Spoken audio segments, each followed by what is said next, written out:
Beaucoup veulent suivre Dieu, mais très peu sont prêts à accepter ce qu'il exige réellement. Dans cet extrait de Frère William Branham, tu vas entendre pourquoi suivre Jésus ne consiste pas à ajouter Dieu à sa vie, mais à abandonner tout ce qui lui est contraire. Ce message révèle ce que Dieu attend de ceux qui veulent marcher avec lui, non en parole, mais en vérité. Écoute attentivement. I just got a little one scripture here tonight I want to read and take a text. Il y a un texte d'écriture ici ce soir que je voudrais lire et prendre comme texte. Maintenant, je prie que Dieu le bénisse. Si vous voulez le lire en rentrant à la maison, c'est dans Marc chapitre 10 au verset 28. Alors Pierre se mit à lui dire, « Voici, nous avons tout quitté et nous t'avons suivi. » Maintenant, j'aimerais prendre comme sujet, pour bâtir un petit contexte, le fait de tout abandonner. Et dans quelques instants, nous prierons pour les malades. Et maintenant, vous qui connaissez Marc chapitre 10, son arrière-plan. Jésus venait de parler auparavant du divorce. Et puis, il venait aussi de se passer quelque chose de très frappant. Il y eut un jeune homme riche qui vint en courant vers lui et qui dit, « Bon maître, que puis-je faire pour avoir la vie éternelle ?» Et il lui répondit, « Garde les commandements. » Le jeune homme dit, « J'ai fait cela dès ma jeunesse. » Ou quels commandements? Et il lui dit quels ils étaient. Et il dit, j'ai fait cela. Et il dit, mais il te manque une chose, si tu veux avoir la vie éternelle, sois parfait et vends tout ce que tu as et donne-le aux pauvres. Prends ta croix et suis-moi. Suivons ce jeune homme pendant quelques instants avant d'entrer dans le texte pour donner un arrière-plan. Voyez-vous, ce jeune homme fut invité à tout abandonner, mais il refusa de le faire. Et parfois, nous assimilons prospérité, richesse, succès. Pourtant, ce jeune homme était un jeune homme prospère et cependant, il n'avait pas la vie éternelle. Ainsi, parfois, le succès ne signifie pas toujours que Dieu bénit, mais suivons-le. Nous le trouvons ici dans sa jeunesse, jeune, sans doute un beau jeune homme bien habillé. La Bible dit que Jésus l'aima. Il devait avoir une bonne conscience, tendre. Il devait être quelqu'un de très bien, ou bien il n'aurait jamais gagné l'admiration du Seigneur Jésus, parce que lorsque Jésus le regarda, il l'aima.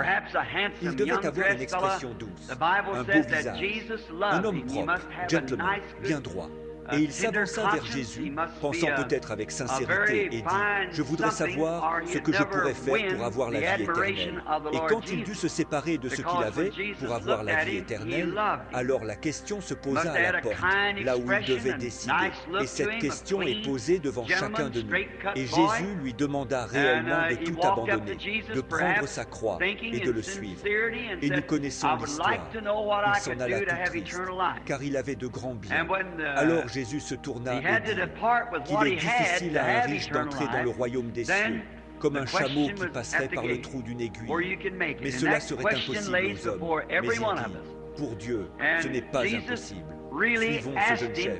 La prochaine fois que nous le trouvons dans la Bible, aussitôt qu'il eut rejeté l'occasion de suivre Jésus, lorsqu'elle lui fut présentée, de manière assez tranchée, voyez-vous, nous voulons garder tout ce que nous pouvons et ensuite suivre Jésus. Mais parfois, Jésus veut que nous lâchions tout afin que nous puissions avoir les deux mains libres pour nous accrocher à lui. Parfois, nous pensons que simplement parce que nous avons une espérance. Cela me rappelle une petite chose que j'ai l'habitude de raconter à propos de mes deux petites filles. Elles ne sont plus si petites maintenant. Elles sont déjà de bonnes grandes filles. Mais quand elles étaient petites, l'une d'elles est Rebecca. C'est l'aînée. Et Sarah, c'est la petite. Et Becky a les yeux bleus et Sarah a les yeux bruns. Mais ce sont toutes deux les filles de papa, vous savez. Alors, elles veillent pour me voir rentrer à la maison. Et elles aiment toujours me voir. Becky était une sorte de grande fille maigre, et Sarah était une petite, toute petite, trapue. Elle m'attendait donc pour me voir revenir un soir. J'avais été absent en réunion, et elles savaient que je rentrerais, alors elles se dirent qu'elles allaient veiller un peu, et si je rentrais, elles voulèrent me voir. Eh bien, le marchand de sable a dû leur jeter du sable dans les yeux, et elles ont eu sommeil. Finalement, elles sont allées se coucher dans leur chambre, et je suis arrivé tard. Je suis rentré très fatigué, et je me suis couché. Après les réunions et tout, je deviens tellement fatigué que je n'arrive plus à dormir après quelques semaines de campagne. J'ai dormi 2 ou 3 heures, je me suis levé, je suis allé dans le salon et je me suis simplement assis sur une chaise. J'étais assis là sur la chaise de bon matin et au bout d'un moment, Becky se retourna dans sa chambre et elle se rendit compte qu'il faisait jour. Elle regarda dans le couloir et me vit assis là sur la chaise. Elle sortit du lit aussi vite qu'elle put. Ses petites jambes longues et maigres se déployaient aussi loin que possible. Eh bien, cela alarma Sarah. Je ne sais pas si vos enfants font cela ou non, mais vous savez, si vous donnez quelque chose à l'aîné, la seconde récupère ce qui reste en seconde main. Et Sarah portait le pyjama de Rebecca, les pieds bien trop grands pour elle, trop grands pour sa taille. Elle sortit donc du lit, avec ses grands pieds qui volaient, et elle pouvait à peine suivre Rebecca. Alors Rebecca me devança. Elle sauta sur mes genoux, passa ses 2 bras autour de mon cou. Elle était assise sur mon genou droit et ses longues jambes touchaient le plancher. Elle était assez bien équilibrée. Cela me rappelle un peu certaines grandes premières organisations, vous savez, qui sont venues depuis longtemps. Elles sont un peu aux longues jambes, bien équilibrées, et ainsi de suite. Et voilà que vient Sarah, la petite jeune église, vous savez, qui n'est pas sortie depuis très longtemps. Et elle vit que Rebecca l'avait devancée. Rebecca avait ses bras autour de moi.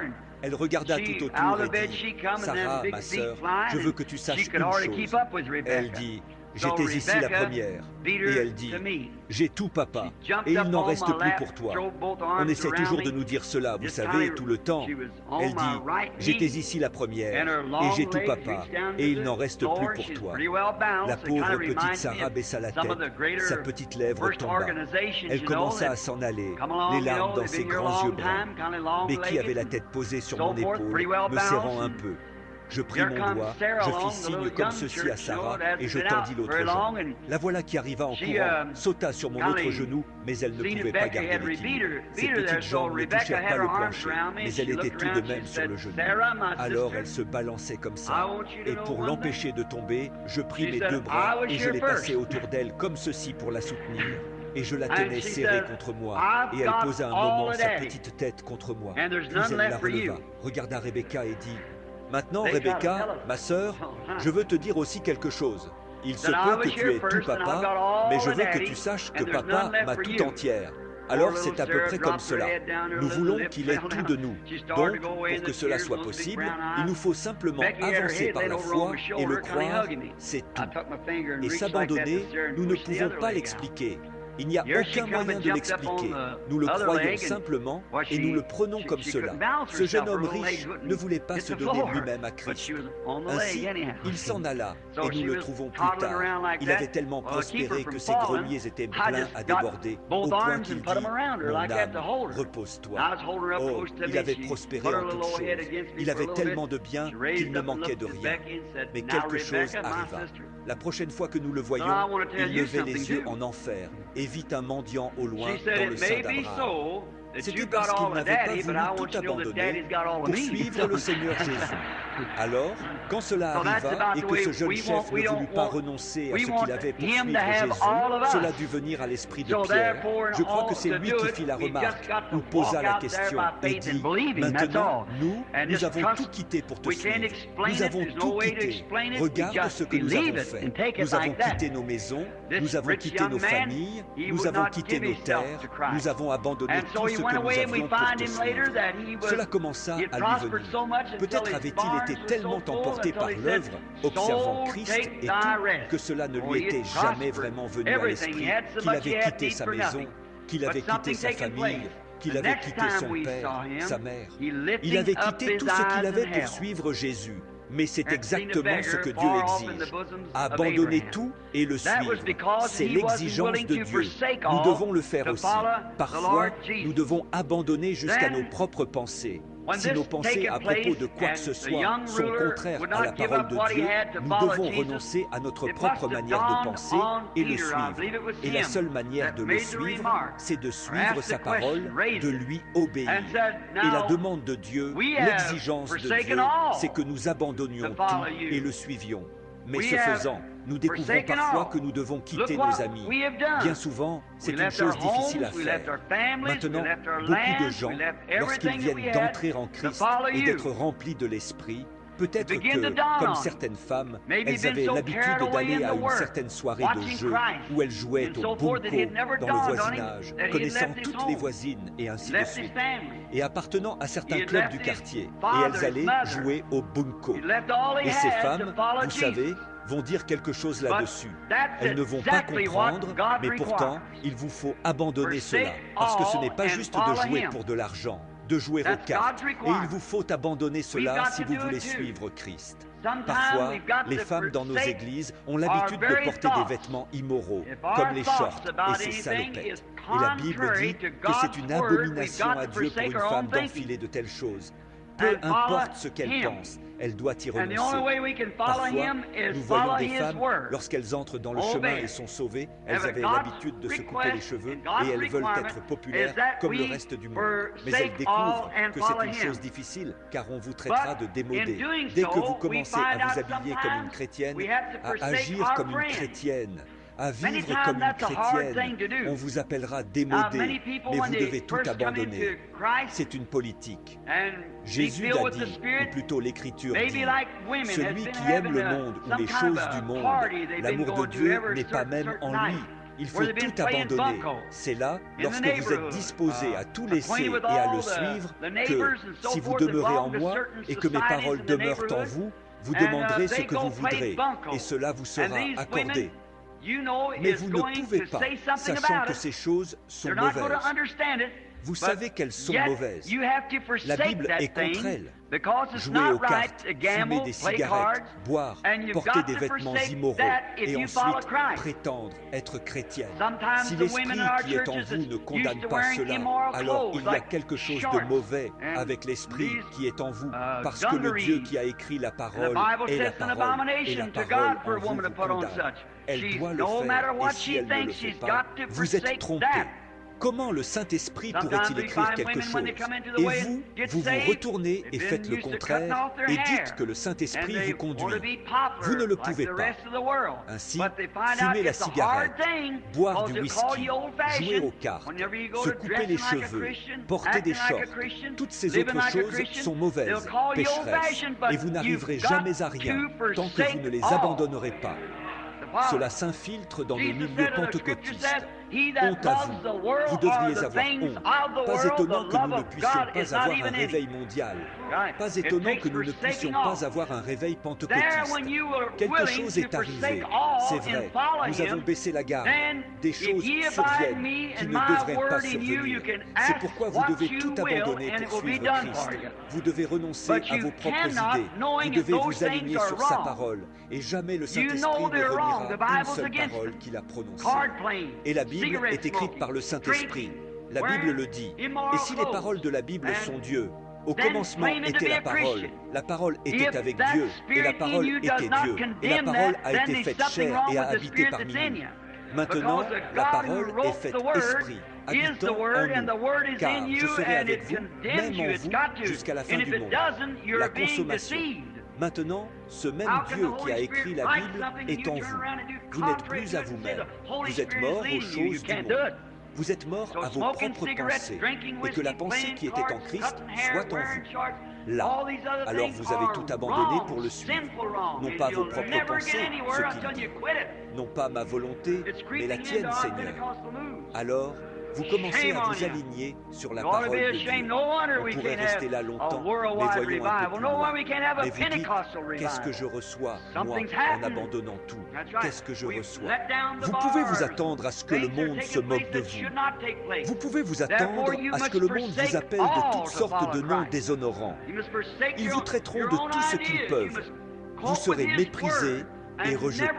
Jésus, parce qu'il était Emmanuel, Dieu demeurant en lui, cela le rendait si étrange pour sa propre Église, que sa propre Église l'excommunia dès qu'il vint. Ce furent eux qui le pendirent à la croix. Ce furent eux qui le condamnèrent. Il aimait les gens. Tout son cœur était pour les gens. Mais il dut tout abandonner pour suivre Dieu. Et nous aussi, nous devons tout abandonner pour suivre Dieu. Maintenant, qu'est-ce que je reçois en retour? Nous ne nous attendons pas. Parfois, je pense que nous, les prédicateurs, nous rendons la route un peu trop fleurie pour le converti. Oh, viens à Christ, tout est merveilleux.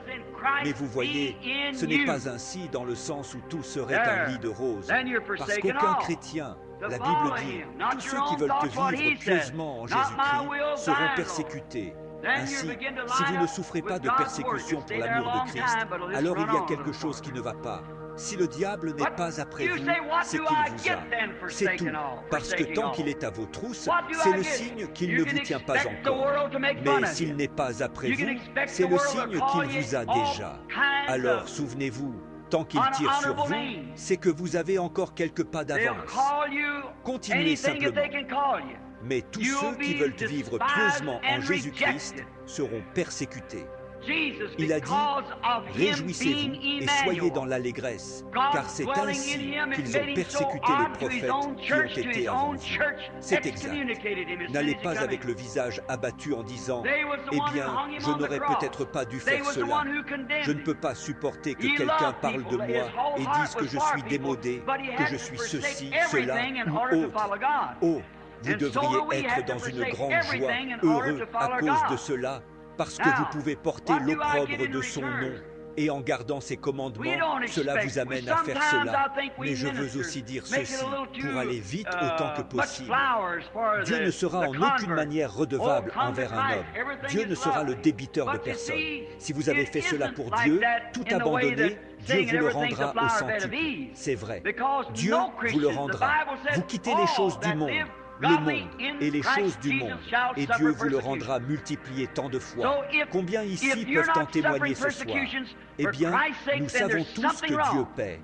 Maintenant, prenons seulement quelques personnages qui ont réellement tout quitté. Prenons d'abord le père de la foi, Abraham. Abraham a quitté son propre pays, les biens qu'il possédait et tout le reste.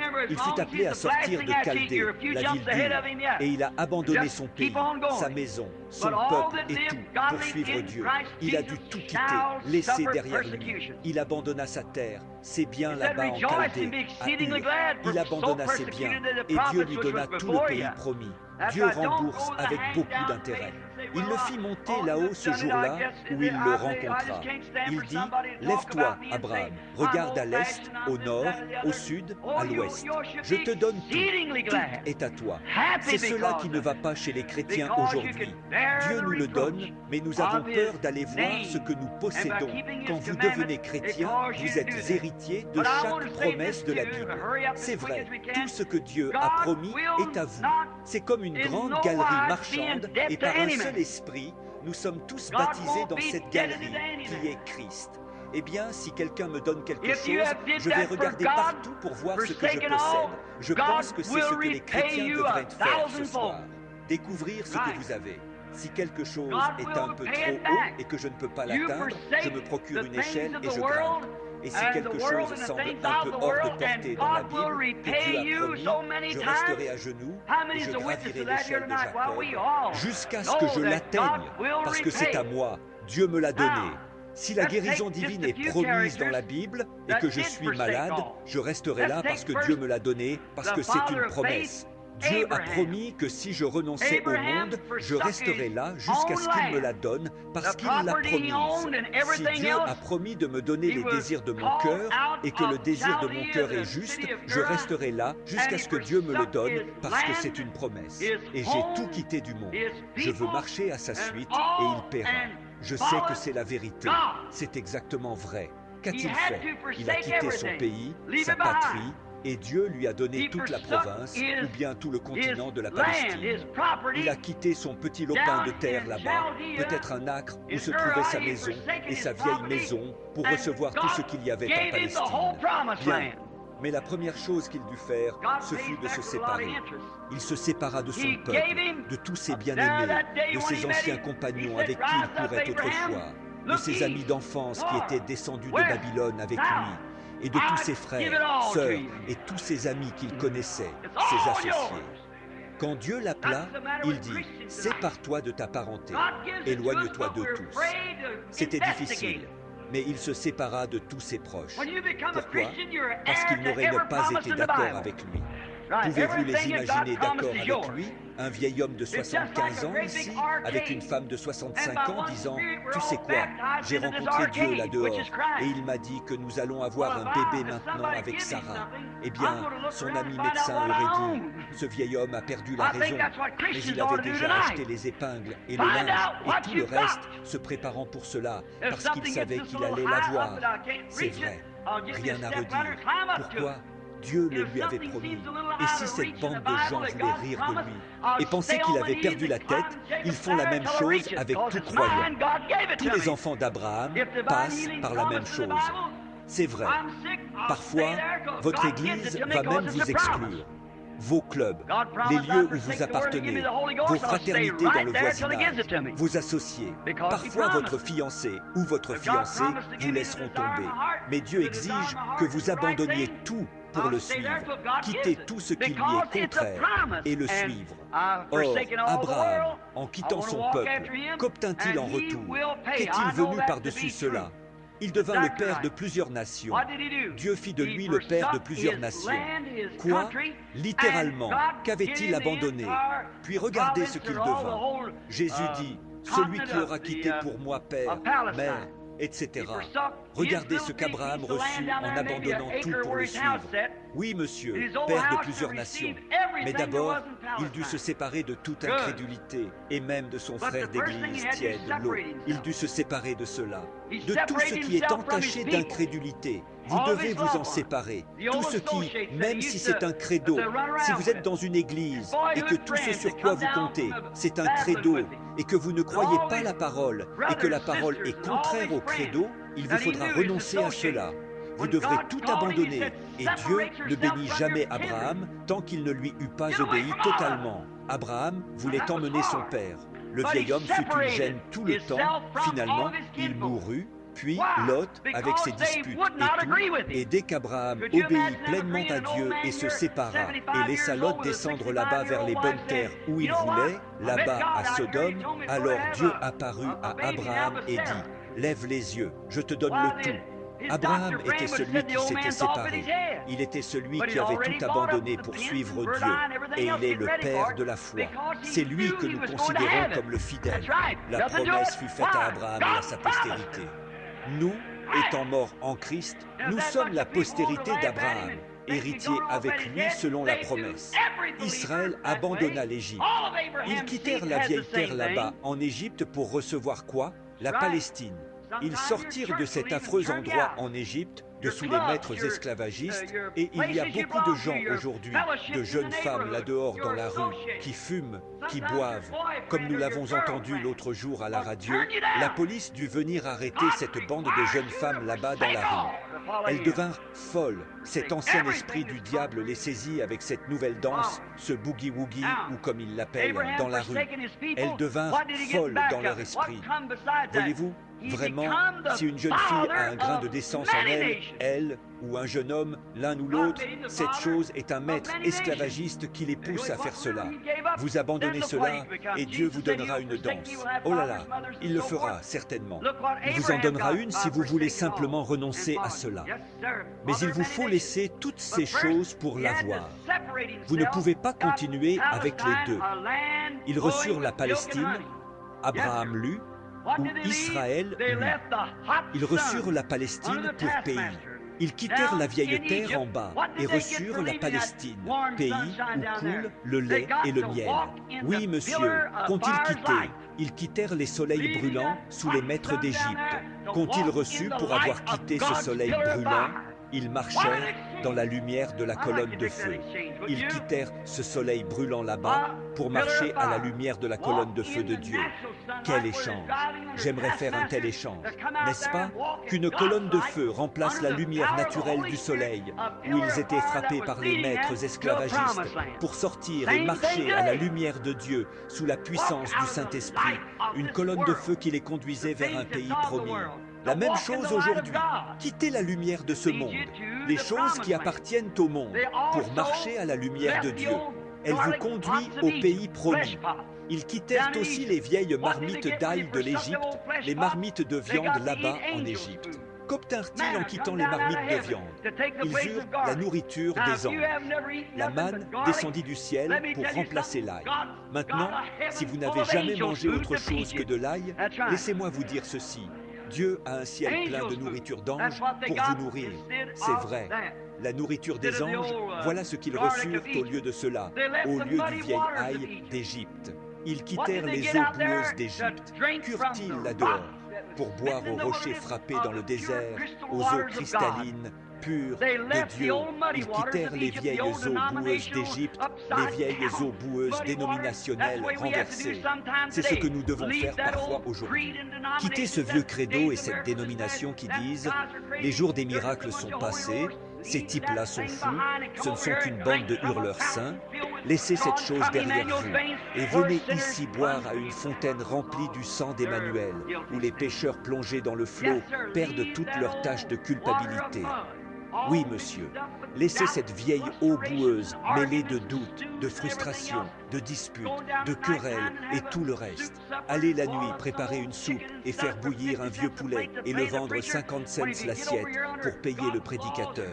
Lorsque vous venez ici sous les lois de Dieu, sous les saints commandements de Dieu et que vous marchez avec Dieu, vous paierez vos dîmes et le prédicateur s'en tirera très bien si vous prenez simplement la voie de Dieu. Boire. Les vieilles eaux boueuses pour boire au rocher. Ils quittèrent les médecins vantards de l'Égypte qui disaient « Nous sommes les hommes les plus savants du monde aujourd'hui ». Ils quittèrent ces médecins orgueilleux pour être avec le grand médecin. Amen. J'aimerais voir un médecin aujourd'hui agir comme ce grand médecin.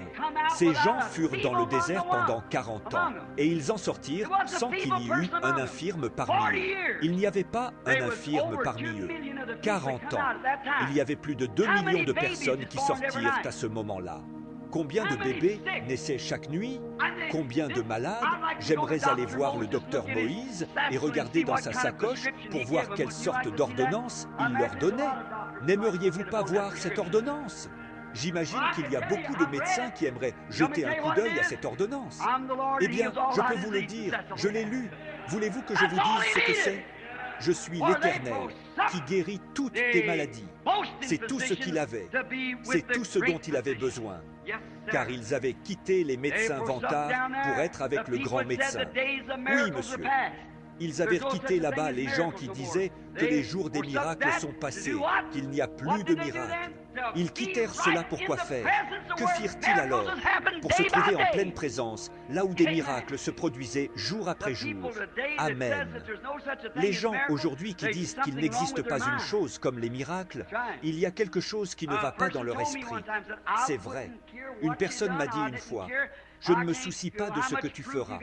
Je ne me soucie pas de combien de preuves tu peux apporter. » Je dis, « Je n'y crois tout simplement pas. » Dieu ne demande pas une partie de ta vie. Il demande tout ton cœur. Si ce message t'a interpellé, prends le temps de t'examiner devant Dieu sans te justifier. Partage cet extrait à quelqu'un qui désire suivre le Seigneur sincèrement. Et abonne-toi pour recevoir d'autres messages qui appellent à une foi réelle, obéissante et vivante.